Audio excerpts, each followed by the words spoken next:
So this is the story of an abandoned shark that was found in an abandoned zoo by some urban explorers. A mouthful of teeth. Phillip Islands, right? Oh, what the hell? Can you guys see that? I'm gonna turn my light off. That is creepy. For the first part of this video, I'm going to tell you that story. And the second part, I'm going to break down how and why this went so viral. So if you have a business and you want to learn more about marketing, that's there for you at the end. So this all started when these guys broke into an abandoned zoo and they accidentally found this shark floating in a tank that was full of green liquid. Of course, this went viral because there were so many questions. Why was she left behind in the zoo? Were there other animals here? Did she die in the tank? And if so, why wasn't she rotting? And here's how it happened. In 1997, a great white shark was caught in some tuna fishing nets owned by the Lucan family. I might be saying that wrong. And there's some debate whether or not she was too injured to recover or she was too tangled in the nets. But in either case, the fishermen made the decision to put her down humanely and then preserve her in what turned out to be formaldehyde, and that's what was in the tank. She was sold to a zoo and put on display. Now, what makes this story even more wild is that during transport, Rosie's body was seized by the Australian government because they thought she might have eaten a missing person. They had to investigate her and search her for the missing person. She was eventually cleared of this accusation and she was released back to the park. But now here's where things get sad, is that zoo went out of business in 2012 because of multiple violations. And at that time, all the living animals were transferred to sanctuaries, but Rosie, because of the cost and danger involved with moving formaldehyde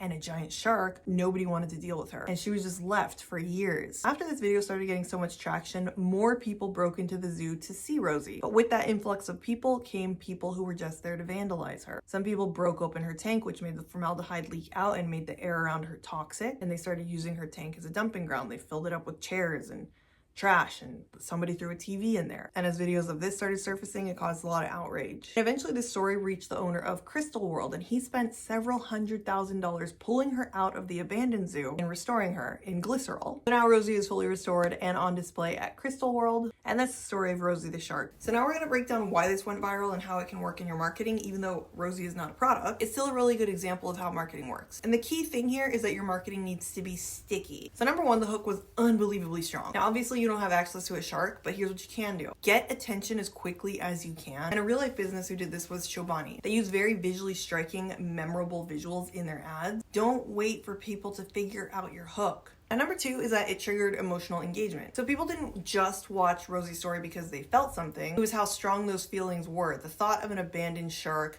decaying in a tank. This emotional charge is what drove it to grow so viral. So in your business, you need to tap into emotions, and that does not mean sad. You can use things like joy, relief, motivation, happiness, nostalgia. Connect your product to how it makes people feel, because if your ads or your social media posts or your website or any of your content isn't sparking any emotions, it's just noise. And number three, and arguably the most important out of Rosie's story, was that it was easy to understand no matter where you entered. It didn't require any special knowledge. It didn't even require you to understand what had happened before. And it didn't matter if you jumped in at the point where she was just discovered, being restored, being rescued, or at the part where her tank had been vandalized and it was an empty tank. Don't assume your audience knows everything or anything about your product. Make your value immediately clear. Chobani is another example of this. They made Greek yogurt accessible to everyone, even if they hadn't tried it before. And that's because they focused their messaging on simple health benefits and taste. They didn't use complicated jargon. They went straight to the meat. You don't want shoppers or potential shoppers to have to work to understand what your product is about,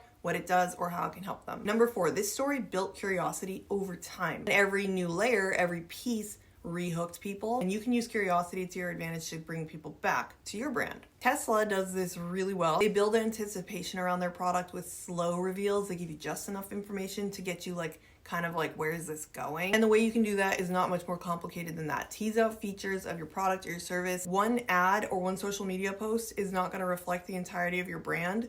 Keep in mind that this is a repeating thing you always have to do. Number five, it sparked conversations and speculation naturally. You already know you need to encourage conversation within your business, but what does that actually look like? Let's talk about the Wendy's Twitter account. It thrives on sparking engagement and unhinged conversations. This encourages reactions from their followers. While this is a little bit trickier to do, you can do this in your business by asking questions, running polls. You can share actually truly thought-provoking content. You don't need to be so bland and vanilla. You want people to talk about you, and if you don't really stand for anything, they're not gonna care.